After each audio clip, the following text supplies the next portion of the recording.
Okay, we're going to look at partial sums of a series, and the series here is n equals 1 to infinity of 3/4 to the nth power times 1 divided by n factorial. And so what we're going to do is put that into the computational screen. So the first thing I'm going to do is enter a sequence. So I go second list, right arrow to OPS operations, and I'm going down to choice 5 sequence. The expression is going to be the fraction 3/4. So instead of putting in 3/4, I'm going to put in 0.75, and I'm going to raise that to the exponent a, and then I'm going to multiply that times the fraction. So I'm going to open a parentheses, 1 divided by a factorial. To get to factorial, I go math, right arrow, right arrow, right arrow to probability, and it's choice 4. Close my parentheses for the denominator, and now I'm going to move down. The variable that I used in my expression was a, and I want to start at 1, and I want 10 partial sums, and I'm going to, of course, step by ones. Alright, go down to paste. Now when it puts it on the computational screen, I could just press enter, but instead I'm going to store it, STO, and I'm going to store it in L1. Second one is L1. That way I can go back in the stat and look at it. Press enter, and of course there are my values in my sequence, and what I now need to do is go to math, list command, second list,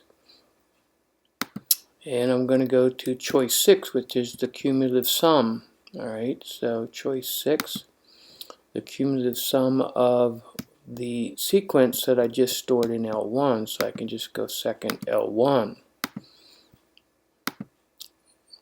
Now, I didn't store it anywhere, so it's only on the screen. I can scroll left or right, but I can't recover it, and I can't use it in a stat plot. So I'm going to re-enter it. There it is again. This time I'm going to store it in L2.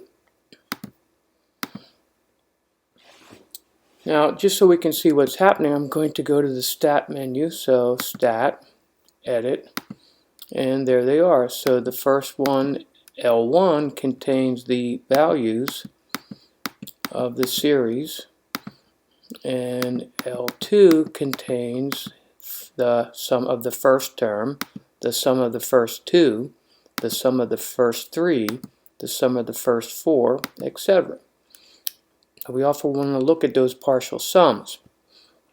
So I'm going to quit out of that, second quit. And now what I'm going to do is create a sequence so I can stat plot this. So I'm going to go second list, sequence, which is choice 5. And it has what I had in earlier. I'm just going to put in alpha A, because I just want to put the variables 1, 2, 3, 4, 5, 6, 7, 8, 9, 10 values into a third list, L3. So I'm going down to paste, and this time I'm going to paste it in L3. Which lists I paste these in is arbitrary, but I have to remember where they're pasted. So now I want to basically do a stat plot of this data, so I'm going second stat plots. First one, turning it on, and the type is what is already listed, but my X list is in L3, so I have to change this to second L3, and the partial sums are in L2, so I leave that the same. The easiest way to get a good window is to zoom stat plot. Zoom, and if I go down to choice 9, it's zoom stat, which tries to give you the values in your stat plot, and there they are. If you now press trace, you can say, okay, the first partial sum is 0.75, right arrow. The second partial sum is 1.03, third partial sum, and I can move through my partial sums.